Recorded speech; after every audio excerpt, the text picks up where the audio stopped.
गुट्टे साहेब इथूनच गंगाखेडमधूनच परभणीचे अपडेट जाणून घेत आहेत. काय माहिती? नाही, मतदान चांगल्या तऱ्हेनं मतदान होतं आहे आणि परभणीकरांना माहीत आहे.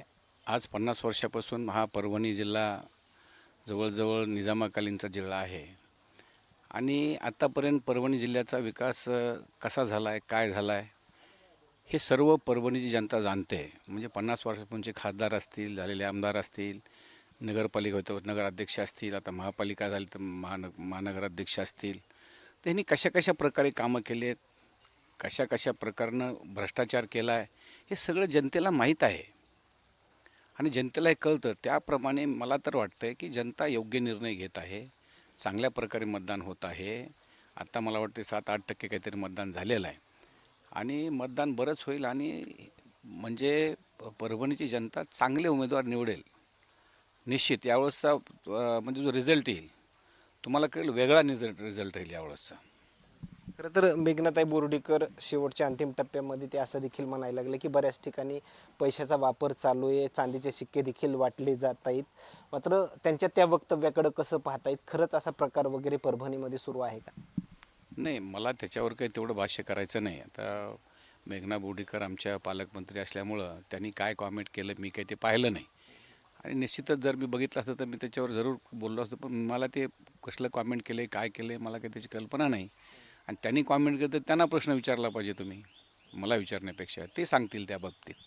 पैशाचा वापर वगैरे चालू आहे असं काही माहितीचे अपडेट्स वगैरे मिळाले? पैशाचा वापर केला जातो? नाही, मला वाटत नाही तसं पैशाचा वापर झाला असेल वगैरे. पण आता माहीत नाही, आता म्हणजे काय आपण तेवढं मला तर एवढं मला ज्या पद्धतीनं कळतं त्यावेळेस मला तर वाटत नाही की पैशाचा व्यापार म्हणजे वापर झाला असेल. कारण कार्यकर्ते असतात, तिकडं बसणं उठणं, काही जेवणं खावणं, या अशा गोष्टी थोड्या चिल्लर चालतात. पण पैशाचा वापर झाला असं मला वाटत नाही.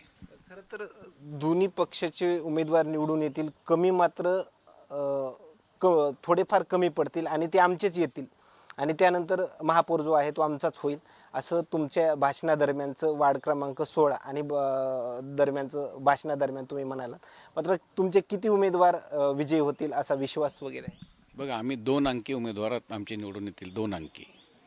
आणि मी जे 16 नंबर वार्डमध्ये प्रभागामध्ये जे बोललो की महापालिकेच्या ताल्याची चाबी आमची यशवंत सेनेजवळ, आमच्या मित्रमंडळाजवळ असेल, एवढं निश्चित तुम्हाला सांगतो मी. आणि ते उद्या कळेल तुम्हाला. खरं तर आता जी मतदान प्रक्रिया चालू आहे ती भयमुक्त वातावरणामध्ये चालू आहे का? पोलीस प्रशासनाचं हवं तसं मनुष्यबळ परभणीमध्ये आहे का? या संदर्भातले काही माहितीचे अपडेट्स मिळाले? निश्चितच लाईन ऑर्डरचा जर प्रश्न निर्माण झाला तर आमची गृह खातं, पोलीस इथले म्हणजे सक्षम आहेत, अगदी सक्षम आहे. त्याच्यामुळं असं काही प्रकार घडेल असं मला वाटत नाही परभणीमध्ये आणि घडणारही नाही. आणि कोणी असं दादागिरी करणं किंवा असं हे चालत नाही. जनतेला ते पटत नाही आणि ते काही लोक असं करणार नाहीत. कुणीच मतदार कोणी म्हणजे उमेदवार आहेत ते कोणीच अशा प्रकारचं कोणी कृत्य करणार नाही असं मला वाटतंय. खरं तर 1-1.5 तास झालं तिथले खासदार जे आहे ते बंडू जाधव घराच्या बाहेर पडलेत व ते बूथ केंद्रावरती फिरत असतील. मात्र आता तुम्ही कधी निघणार आहेत? मेघनाताई बोर्डीकर देखील बूथ केंद्रावरती फिरत असतील. मात्र तुम्ही परभणीकडे कधी जाणार आहेत? नाही, परभणीकडे मी आता थोड्या वेळात जाईनच. मी एखाद्या तासाभरात मी परभणीकडे जाईन. कारण का काही मंडळी मला भेटायला आले, त्यांची भेट झाली मी जाईन. पण खासदाराचं त्यांचं बाहेर पडणं, त्यांचे उमेदवार आहेत तर बाहेर पडत असतील. कसं चाललं आहे मतदान, काय चाललं आहे बघण्यासाठी. बाकी आज तर कुणी काही कुठलाही नेता फिरला तरी आज कोण काय करू शकतं? कुणी काय करू शकत नाही. मतदान सुरू आहे.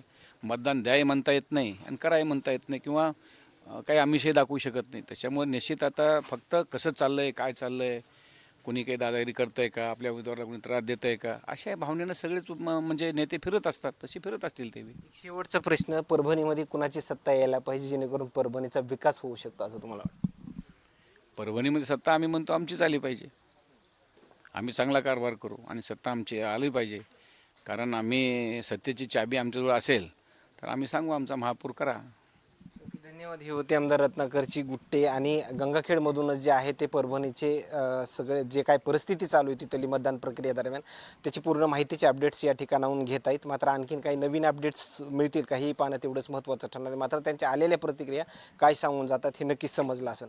कॅमेरामॅनसोबत सूर्य रुजमिट या गंगाखेड.